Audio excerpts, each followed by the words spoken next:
Hello and welcome to another edition of Betfair's AFL Trade Talk. I'm back on the desk this week. Thanks so much, Damo, for filling in last week. It's actually my last show before I head off to Europe for my honeymoon, so I'm looking forward to getting stuck into it with Daz. How are you, mate?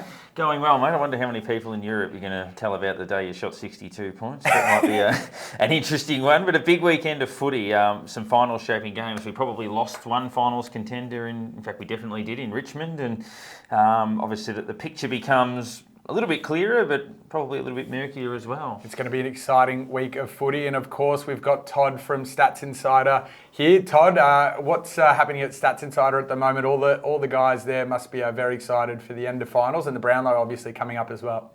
Yeah, absolutely. We had just as Daz touched on, a lot of permutations with the last round that's just gone, and some huge final shaping games coming up. So we're super excited, and just like you are, Carl, to head over to Europe. Yeah, looking forward to that. But I certainly will have a lot of AFL playing at the same time in my Betfair Exchange account. I'll be watching the markets and seeing all the moves there. But let's have a look at the last weekend of footy. Starting off with the thriller on Friday night, it was the Pies versus the Cats, and the Pies got out to 420 in play before winning that game. How did you see that game, Daz? Yeah, obviously their form, they'd lost two in a row coming in. They lost Nick Decos. Then obviously Darcy Moore got injured in the run as well. They had Murphy out of the side too. So they were considered vulnerable against a Geelong team that had been good the week before. But they fought back really well. It was a pretty strong performance. Quarters 2 and 3 in particular, they were excellent, I thought, Collingwood. Geelong really competitive and had some starring roles. Jeremy Cameron, I know a lot of people talking about he kicked one goal from Jollymont Station and the other one from the foyer of the Hilton across the road, but he ended up kicking 7 and dominated, and he's had a wonderful record at the MCG this year. So Cats played well, but a costly loss potentially. Yeah, Jeremy Cameron would have liked him to fire a little bit earlier, but I can't believe he's just dropped out of the Coleman medal race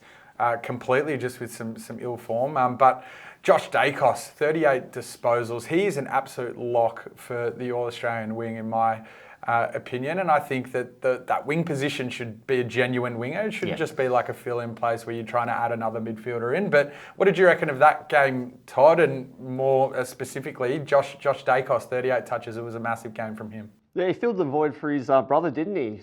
Really stepped up, and it looks like both of those guys are going to make the All-Australian team, which is great for them. But more importantly for Collingwood, they jumped up to the top of our premiership probabilities at 22.1. So huge game for them, and Brisbane dropped down to second after their close loss to Adelaide. A close win, to Adelaide.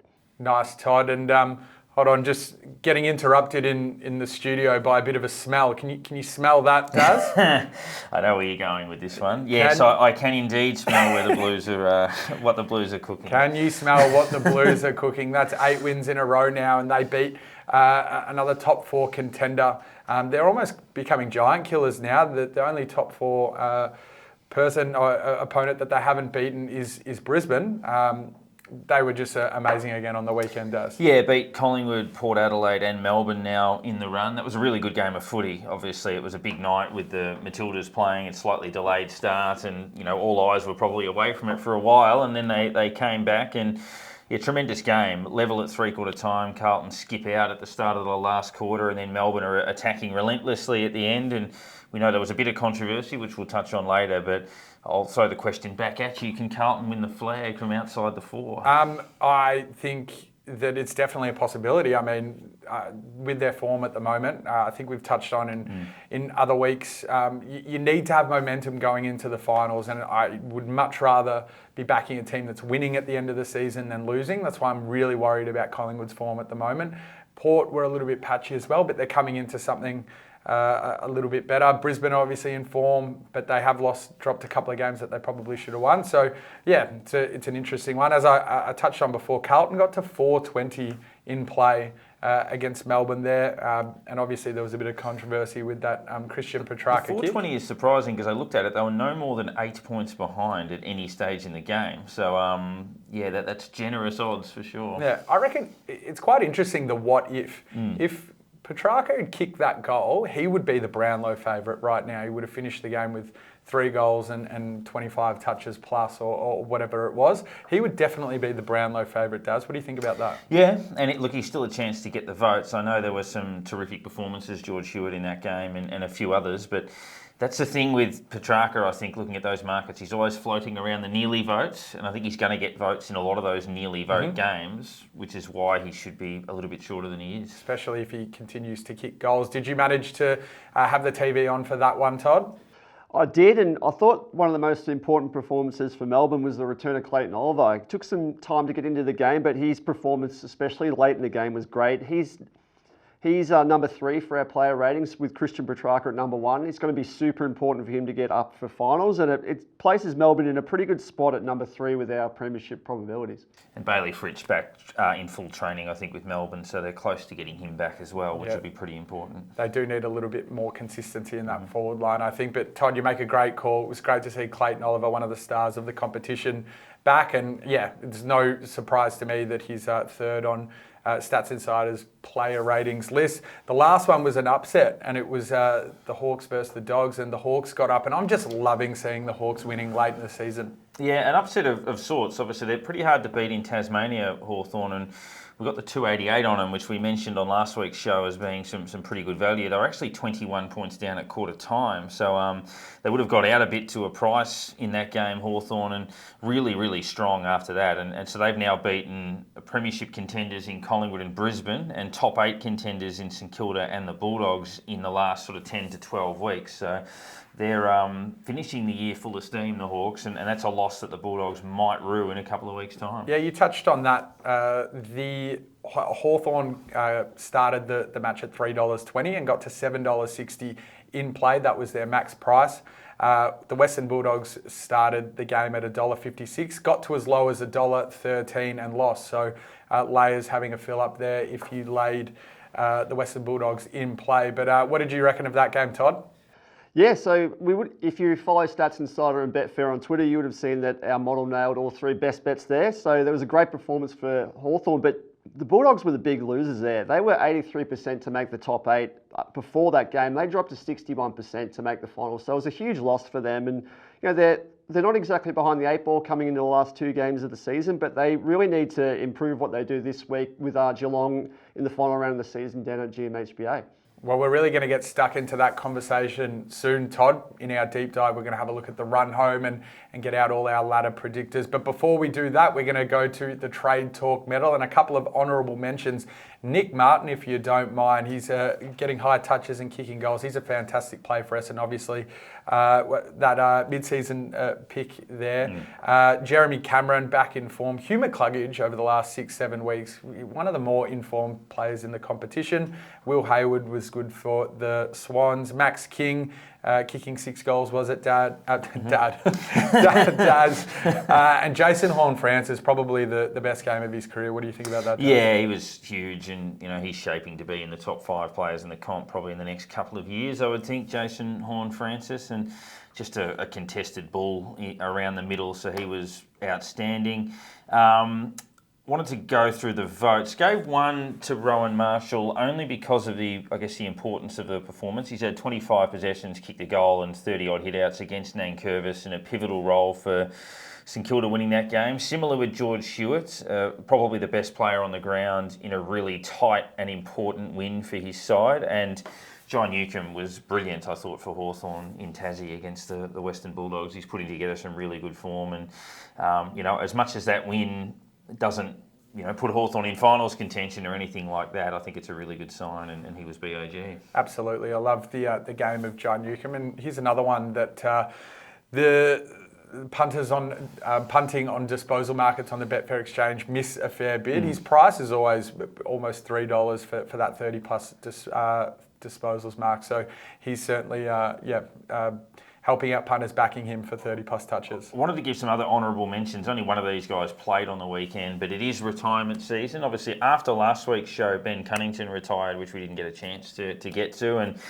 tough as nails, kicked a couple of goals in his final game for North Melbourne. But we've had a few more this week as well. Jack Rewalt joins Trent Cotchin with the farewell game this week. He's been an elite player, nearly 800 goals. Nick Natanui had an injury-plagued career, but such an exciting player for the West Coast Eagles. And Paddy McCartan, an unlucky story, but there's a good element to that as well. Obviously, the concussions looked like it had ruined his career. He came back for Sydney, played in an AFL Grand Final. Obviously, they didn't win that flag, so just missed the fairy tale. But he should obviously be proud of getting back to play again, given everything that happened to him. One that you touched on, Nick Natanui one, I thought was so influential for their club and the AFL as a whole, especially for the multiculturalism aspect of everything. He's obviously from Fiji. He's a great advocate for diversity in the game. Yeah, I thought it was just so heartbreaking when he missed out on that 2018 flag for West Coast beating Collingwood. Really felt for him, and I thought West Coast were going to have another crack at it and potentially win another flag. Their side was obviously fantastic, but all the best, some really great players there. Did you have a favourite out of the retiring crop there, Todd? Oh, it's hard to go past Nick Natanui there. He really changed the way that ruck was played, and every team in the AFL right now is looking for that dynamic ruck that can do everything, sit on players' heads, kick goals, and it's easy to forget the match-winning performances he had, kicking goals after the siren. He was just an influential player, as you mentioned, multiculturally fantastic, and he'll be a big loss to the game. 100% spot on, Todd. Well, we're going to run into our deep dive now, and I'm really excited to get stuck into this one. We're going to have a look at the run home for clubs and share our predicted ladder finishes. I'm going to kick it off straight away with you, Daz. How do you see the season finishing and the top 8 shaping up? Well, basically, so this weekend there are 4 pivotal games. Obviously, 1 in terms of the top 4, 3 in terms of the top 8, and then there's obviously quite a few in the last round as well. But Collingwood-Brisbane at Marvel on Friday night is big. Collingwood are going to finish on top of the ladder, I think we can safely assume, whereas Brisbane fighting with Port Adelaide effectively for second spot, and whether they'll get to host a qualifying final and then probably a prelim by extension to that. Brisbane play Marvel better than they play the MCG, but Collingwood obviously a hard nut to crack, so that's a huge game. And then 3 final shaping games. GWS Essendon, the winner of that game is still alive, particularly if it's the Giants. The loser of that game is in a bit of bother. St Kilda Geelong, almost an elimination final. Geelong have to win both games, so it is an elimination final for them. If they lose, they're out. And St Kilda probably need 1 win, and their last game is Brisbane at the Gabba, so this is the more winnable of the 2 for them. Adelaide Sydney, so Adelaide should win their last 2 games. They've got this, then they've got West Coast in Perth, and they just have to hope that's enough. Sydney probably need 1 win to make it. Adelaide away is tough. Then they host Melbourne, which is also tough. So looking at this round in isolation, those 3 games are mini elimination finals for a number of those teams. And then I guess in the last round it'll come down to Carlton GWS at Marvel, Geelong Bulldogs at Kardinia Park, and then there might be sides that need wins, like Sydney might need to beat Melbourne, Essendon might need to beat Collingwood, St Kilda might need to beat Brisbane. But I've put all of it together and I've come up with Port Adelaide finishing second because I have Collingwood beating Brisbane. I have Melbourne third, Brisbane fourth, Carlton 5th, winning both of their games. St Kilda 6, Adelaide 7, Bulldogs 8. So my first week of the finals would see Collingwood play Brisbane again, this time at the MCG. Port Adelaide would play Melbourne in Adelaide. Then Carlton would host the Bulldogs in an elimination final, and St Kilda would host Adelaide in an elimination final. Yeah, right, Daz. And I'm looking at my predicted ladder, and it's obviously a little bit different there. But from an exchange point of view, I mean, we look at Port Adelaide and Brisbane. They're obviously the top non-Victorian teams, and Brisbane have gone into favourite now because as the ladder stands, they're second on the ladder. But do you think there's a betting opportunity somewhere there? What potentially could punters be doing? Yeah, I think if you wanted to back Brisbane, either highest ranked Victorian side or non-Victorian side, or to make the grand final, probably do it now because they're underdogs against Collingwood, but favourites next week. So if they beat Collingwood, then that's going to be significantly shorter on both of those fronts. Obviously, they've got not a clear passage through to the grand final if they finish second, but it's their best bet. So, yeah, if you think Brisbane can finish second, then I'd back them now, not next week. Yep, they're currently $1.80 on the exchange for top non-Victorian team. I think with 2 rounds left, that's pretty good value. They do have a couple of tough tasks. As you said, they've got Collingwood at Marvel Stadium this week. Why I think they're going to win that game is I think Collingwood are just out of form. I think they're missing some key personnel. And weirdly, Brisbane have been playing Marvel Stadium really well. It's the MCG where they have trouble. I think possibly that Marvel Stadium has similar attributes to the Gabba. So the issue for Collingwood also, so they only conceded 100 points once up until 3 weeks ago, and that was against Brisbane at the Gabba earlier in the year. Carlton put 93 on the board, Hawthorn 102, Geelong 101. So no more, no Murphy. There is a chance for Brisbane to maybe hit the scoreboard in that game. 100% does. Well, I'm going to go through my ladder. I've got Collingwood finishing on top and winning the minor premiership, and love that we shouted that out about halfway through the year. Collingwood for the minor premiership, I think we took about $2.60 or 70 on the Betfair exchange. I have Brisbane finishing in second. I think they're going to finish the season with a string of wins, at least 4 on the trot. So I think they're an informed team, and I'm happy to stay on the Brisbane bandwagon. Port, I've got them finishing third. Melbourne, I've got them losing at least 1 game in their last 2, but that'll be enough to keep them in the top 4. And I know we spoke a little bit off air whether Carlton could potentially sneak into that top 4 position. They need Melbourne to lose both of their games to potentially sneak in there. Carlton obviously continuing their winning streak into finals, winning their last couple of games. Here is where it gets really interesting and where we differ. You've got Geelong finishing 10th. I've got them finishing 6th. It just literally comes down to this weekend's game. Whoever wins that, I think, makes it, and whoever loses doesn't. Yep, very interesting. Adelaide, I've got them into 7th. I think they've got just that key home game, which will bode very well from them. And then the Doggies just sneaking in there in 8th position. Unfortunately, we've got St Kilda missing out. And I think we spoke, Tom Haylock and I, in maybe round 4, about the fact that St Kilda are going really well, but their run home was going to be tough. So we'd happily lay them at about that $1.30 mark, which they were then. GWS seem unlucky because they're obviously a real informed team in the competition, but they got to run into Carlton in the last round. And Sydney's another one which I think is interesting because I think they're very much informed, but we're similar here. We've got them in 11th spot. So tough run home, yeah. Look, this is the eye test between you and I. We're doing our predicted ladders on feel. But what I'm really interested in is to talk about what the data thinks. So I'm going to bring in Todd, obviously from Stats Insider. Todd, what's the data telling us the top 8's going to finish as? So we've got 4 teams locked in right now. So that's Brisbane, Collingwood, Port Adelaide and Melbourne. They're the teams that are going to finish top 4. You guys touched on that already. We've got Carlton pretty close at 99.4. Obviously, Carl would love to see him finish top 4, but it's unlikely at this stage. The big surprise compared to what you guys have said is we've got Sydney there at 69.8. Tough run home, as you mentioned, but Carl, as you said, that they're in really good form, and it's going to be tough for them. Any team coming up against Sydney for this last few rounds, but the Western Bulldogs are the ones that dropped big time for us. That loss to Hawthorn affected them greatly, but we still have them at 60.9. And St Kilda, they jumped up 24% just based on that 50-50 game against Richmond at 56.3. Interestingly, if they beat Geelong this week, they'll go up to 99.9% to make the finals. And if they don't, it's looking very likely they'll miss. So it's a pivotal game, as Daz mentioned. It's an elimination final for both teams, effectively.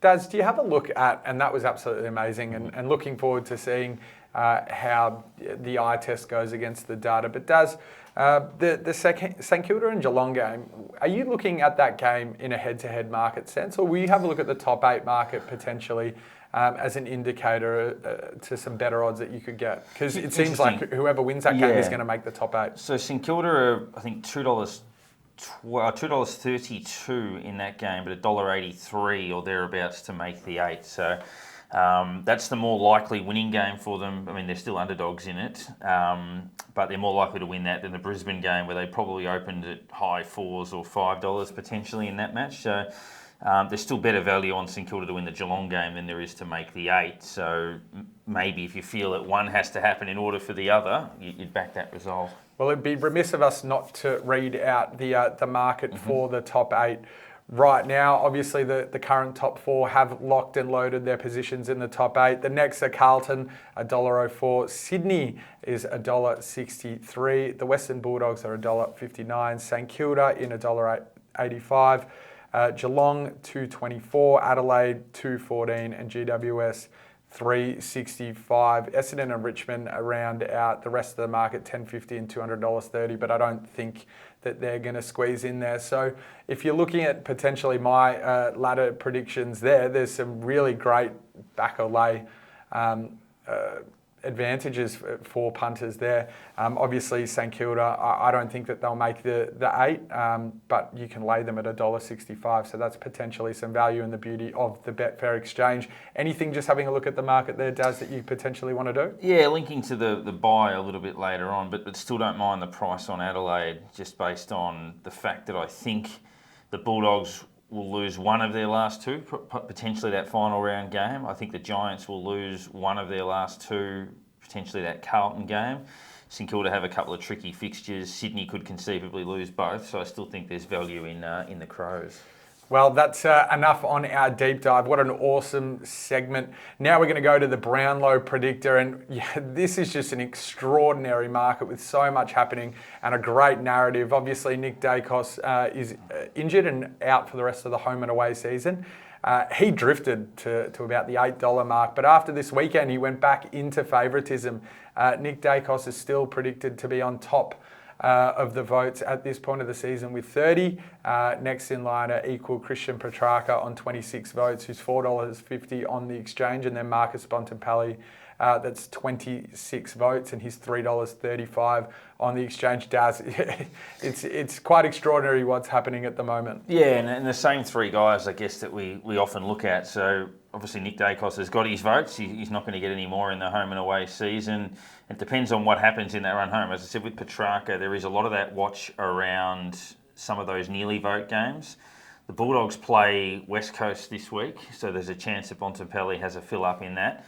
And still, even Lachie Neale, like when we were doing the prep for this show, he was $27. He's out to 32 again. So no one moves quite like Lachie. So if they have a good finish to the year, the Collingwood game and the St Kilda game, I still think he's close enough that at that price it's still worth a bit of a nibble. But it wouldn't surprise me if Bontempelli's a clear favourite come the end of this round with a potential fill up against the Eagles. Not sure how many times in history that would actually happen where you have a player not playing firm so much. Currently looking at the firm here, $5.50, it says, into $3.30. That represents a 12% probability shift in favour of Nick Decos there.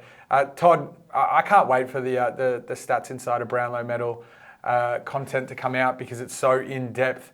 What are the guys working on so far? Yeah, so a lot of work going in behind the scenes. I don't want to speak to the data too much. They don't like too much getting revealed before the information comes out. But one interesting one I found was Zach Butters re-entered the top 10 of our player ratings, and he's looking like a very backable price on the Betfair exchange right now.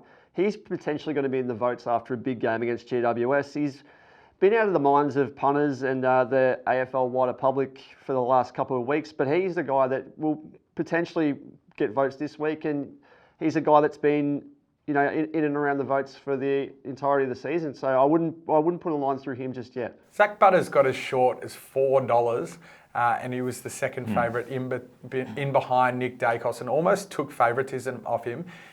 Before the round, he was $25 into $14.50. He was the second highest firmer out of all the Brownlow contenders, the highest being Nick Decos. Toby Green, $200 into $55. Another one, Connor Rozee, $60 into $46. I think that's going to be a fantastic battle to see who wins most votes for the Port Adelaide Football Club, Zach Butters or Connor Rozee. A really interesting battle there, Daz.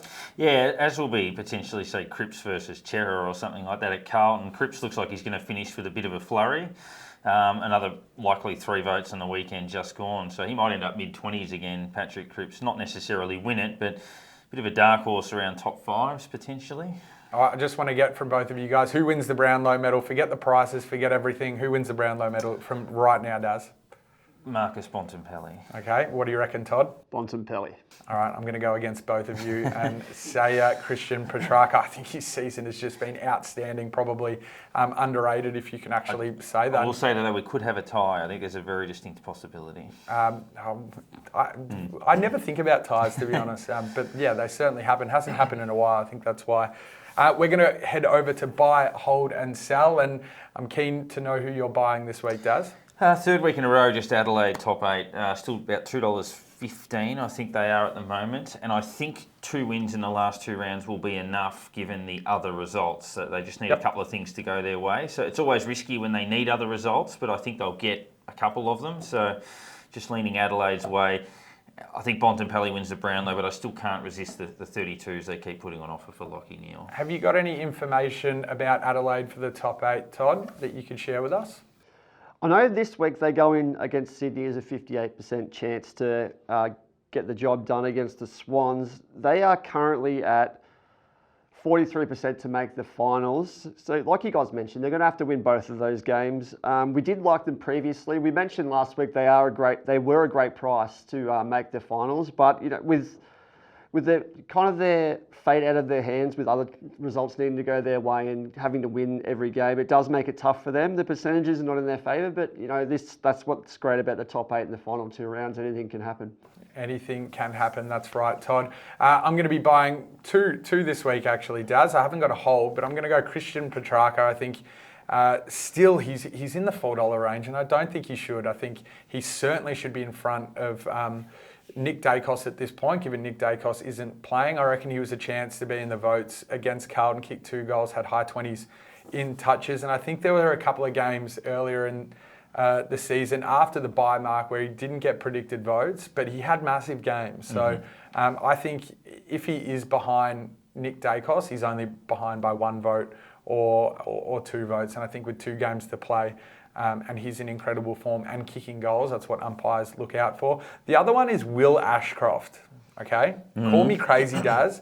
I actually think he's at a backable price now for the Rising Star. What do you think about that? Yeah, well, he's obviously another one who can't enhance his position. It's a bit different, the Rising Star, in that it's not a weekly vote-to-vote scenario where they add it all up at the end of the year. It's based on the body of work. So the question really is, had he done enough to win the Rising Star? The answer was yes, but then it comes down to whether Sheasel or Owens or Jai Amos or even Wilmot at Brisbane coming home with a bit of a flurry could potentially steal some of those votes off him. But yeah, he's certainly at a backable price, and there'd be some people that would have made up their mind already on Will Ashcroft as being their man. So that's what I'm kind of thinking may happen. I mean, what they're going to end up doing is maybe judging the Rising Star crop up until about round 16, where Will Ashcroft injured himself.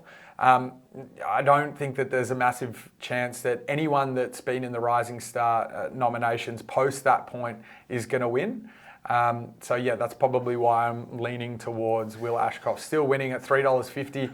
Well, I think it's a price to have a crack, but I'm keen to hear from Todd. Have you got any info on Will Ashcroft and potentially winning the Rising Star? So we've got him at 65 in our player ratings. So he's only behind Mitch Owens, who jumped up to 46 in our player ratings for the Rising Star nominations. I think it's a really good point you make on Ashcroft. The voting's a lot different to what it is in the Brownlow. They will make their decisions pretty early, I think. And we spoke pre-recording about Kane Corns specifically, having a bit of a bias against North Melbourne players. And with Sheasel being the current favourite, he potentially won't get votes from Kane Corns as he's not a North fan. So I really like your call on Will Ashcroft. He'll probably vote for Horn Francis, even though he can't win, I would assume. Oh, that's great. All right, we'll move on to Daz, your hold. Who are you holding on this week? Holding Sydney, reasonably short in top 8 calculations, got a toughish fixture. I think Adelaide will get them this week, and they'll still be alive going into the last round, but I just want to see where the other results fall. Sydney's price will probably drift if they lose to Adelaide, and then you can sit there and go, okay, do they just need to win? Do they need X, Y, and Z? So I'll just wait on Sydney. I probably wouldn't touch them just yet. But Todd would have Sydney very much in the back column, wouldn't you, Todd? I do, but we also have them as the second hardest schedule difficulty on the way home. So this game against Adelaide is going to be super important. And then the one at Melbourne, it's not no gimme games there, but that one against Adelaide, as we mentioned previously, it's an elimination final. It seems like there's 4 this week already. Yeah, a validated hold for you there. Daz, I'm going to go to my sell, and I'm selling Nick Decos. And I just think the price is so short. And look, it'd be interesting to see what happens if Christian Petracca or Marcus Bontempelli didn't have flat out vote games this week. But yeah, I think you just have to lay Nick Decos, because not only is he missing the tail end of the year, which is the last 4 games, but he's not going to get a vote in the game that he got injured. That's 5 games. And I don't think he was getting a vote in the one before that, which is 6 games. He's really got to rely on having games where he's definitely getting those 3 votes. And maybe be 8 or 10 votes clear at that point. Yeah. So I'm not convinced that Nick Decos is going to be getting those 3-vote games. Certainly when he's kicking goals and getting high touches, he's probably going to be in the running for those 3-vote games. But yeah, I don't necessarily think he's a lock as a second-year player, especially when you had impact players like Jordan Degoe potentially stealing votes off him as well. But I'm going to go to the sell for you, Daz. Who are you selling? I'm actually selling score reviews, coming at it from a slightly different perspective. A lot of people were critical of the decision on Saturday night in the Carlton-Melbourne game. I'm probably more in defence of the goal umpire. So the goal umpire is right on the spot. It looked like a goal, obviously, on TV, but he's right on the spot, and he believes that the ball is touched, and as is the system in place, there's a review, so he says to the umpire, I want to have a look at that and just make sure. And the technology just isn't up to the standard to be able to pick that up. It's like they're using the Mars rover or something from up there to try to sort of pan down to the goal line at the MCG. I think if you're going to put these things in place, because it makes that goal umpire the subject of so much conversation around, oh, how did he say that was touched? Or clearly that was a goal. And if the technology worked, you could prove it either way. And if it doesn't work, then you just treat the game like it was for 120 years, where the umpire makes a decision and the decision's the decision. As it stands at the moment, there's a system in place that he trusted to back him up, and it couldn't do it. So forever, people are going to say, was that touched and was it not? And he has an opinion and can't do anything about it, which I think is really unfair. Yeah, I 100% agree, Daz. I reckon some of that area, that grey area for the goal umpires, like we need to trust them. We need to back them in. He's a metre away from the action. He had the absolute perfect vantage point to see that. Not only see it, but hear it. I think he can hear a touch pretty clearly. He's obviously had some sort of indication there might be a touch to actually go up to the third umpire and say, look, I think it's touch, but you might as well have a look. At the end of the day, justice probably goes the way of the Blues anyway, because I think it was a free kick on the line too. So I'm not sure whether we can get a screenshot up, but Van Ruin, was not looking at the ball and chopped out Caleb Marchbank there. So the footy gods looked after that one, I think. What do you reckon, Todd? Yeah, I think you're spot on, and you can't blame the goal umpire for referring that. You want to get that decision spot on, but technology is just not there. So that's a great sell. I'm with you there, Daz, and get the technology right, and for 2024, bring that back and get it right. Just quickly, whatever happened to the GoPros on the goal umpires' caps? On their hats. Yeah, well, that would have got it perfectly. Yeah, I don't see any reason why that wouldn't exist, to be honest. It feels like the logical. I know they have the snicko in the post, but obviously you can't do anything about a player touching it on the line, but yeah, it just feels like we should be able to get that right at this point. I will say it does cost a lot of money, and I feel like the AFL's issue with the whole... Well, they've got a bit of it. True. I mean, I feel like the AFL's issue with the whole system is that you can have the best goal line technology at the MCG, but can you get it done for when they go up to TIO for one match a year? Can you get it done in Alice Springs? Sometimes they have rural games at Ballarat. Like, can you take that? And that's the issue even with tennis. Like, if in tennis when they do it, if you're at Wimbledon, for example, or the Australian Open, you'll have all the technology on centre court. But if you're playing on court 26, you might have 2 cameras. And it needs to be the same for everybody at every venue, effectively. Well, it would be good if all the AFL pundits out there could actually think of these possibilities before diving in and abusing the goal umpires. Yeah. I think they're doing a pretty good job, but they do need to try and improve the technology where they can.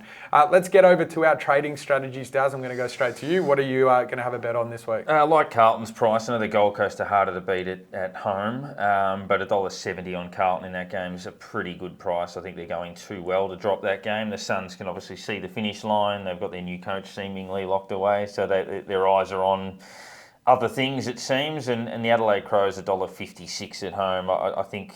I know they've dropped a couple of home games this year, but it's very unlikely they get beaten by many sides there. So Carlton $1.70, Adelaide $1.56 as favourites. I like both of those. I think Melbourne versus Hawthorn is going to be a cracking game. Hawthorn are currently not the favourites, but they're playing really good footy. And I think a hot game is what Christian Petracca needs.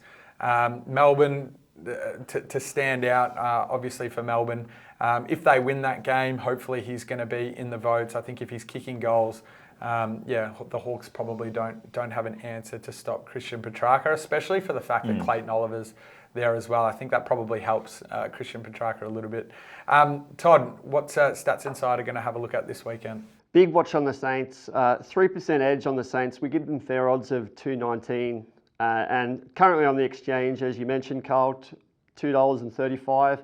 Daz mentioned it before, you're getting a better price on the Saints to beat Geelong than to actually make the 8. So big watch on the Saints. They go into that game with a 46% win probability, so the price is not reflective of their chances, and they look like one of the best bets of the round.